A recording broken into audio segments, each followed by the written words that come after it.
I am a conspiracy theorist, or at the very least, I never rule out ridiculous possibilities completely. And I usually err on the side that governments and large corporations generally don't have my best interests at heart. That's all to say that I have a theory the Swatch Group intentionally did something nefarious to take Victorinox out of the mainstream watch game. Because the fact that something like this absolute class watch disappeared into obscurity is beyond me. And the only explanation I can think of is sabotage. This is the 241370 Officer's Watch, and like most things from Victorinox, it does look every bit as good as you think it does. Victorinox is an odd pariah in the watch market. They aren't a watch company, but rather a tool manufacturer that also makes watches. So, knowing that horology isn't their forte, it's impressive to see that they still have a good reputation for making absolute brick shithouse watches.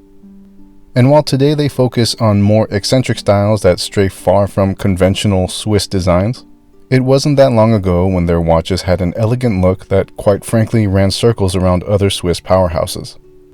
This officer's watch has got it all. An ETA 2824 automatic movement, tight tolerances, a sapphire crystal, great finishing, and a superior case design for field watches. When it was readily available 10 years ago, they were averaging $270 out the door. You heard that right, $270 out the door. By any measure, no matter which angle you're looking from, this watch was a killer. For less than $300, you were getting a watch that left Hamilton, Tissot, or any other Swatch Group brand in the dust. And yet, despite all of that, it gets discontinued and quickly forgotten while the rest of the world moved on drooling over khaki fields. To be fair, to Swatch Group's credit, it is a Swatch movement that powers this thing. So the thing that makes it a Swatch Group killer literally comes from the Swatch Group.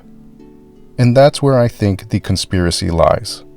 I'm thinking the Swatch executives couldn't let an outsider make them look like clowns. So maybe they threatened Victorinox to stop making such clean watches or else they would stop access to their ébauche movements. I'm probably wrong, and most likely overthinking this way too much. But I will never understand why they made the conscious decision to stop making a watch that would undoubtedly grow in profits and popularity. Whatever the reason, the fact remains that the 241370 is a certified classic. It's a pleasantly uneventful watch with a straightforward approach that is quite appealing. We all want to pretend that we only view watches as tools, and this simple steel execution does a good job of helping us live out that fantasy. The case dimensions make it wonderfully slim, which is made all the better by its dense heft. It's like a lean machine packing some horsepower, and it's readily apparent in hand and on wrist. These are the intangible things that are hard to showcase with only images and pictures, but it's one of those signs of quality where you just know it when it hits you. There is a bit of flair that shines through the indices that, while not gaudy or over the top, still adds some decorative charm.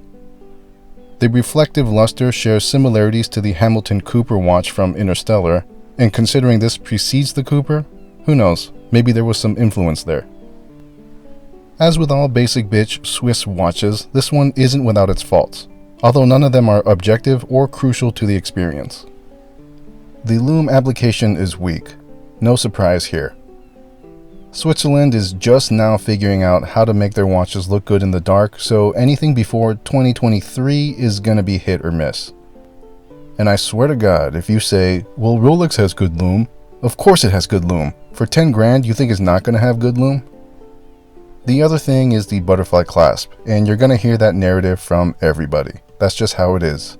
What are you gonna do? The community doesn't like butterfly clasps on tool watches. I tend to agree, but again, it's all subjective, and the sum of all its parts is still a complete win.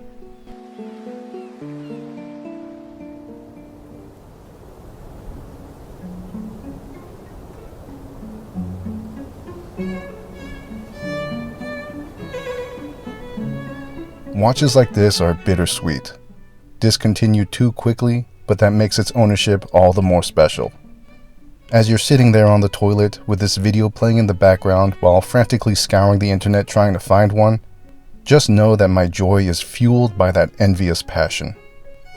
In all seriousness, the scarcity of it does make it enjoyable, and the hunt for one, including the heated negotiations, is even more so.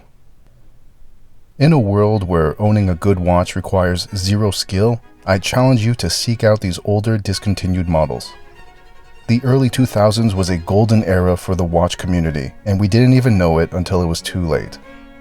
This Victorinox officer's watch is a prime example of that. That's all for now. Stay classy. I sure as hell won't.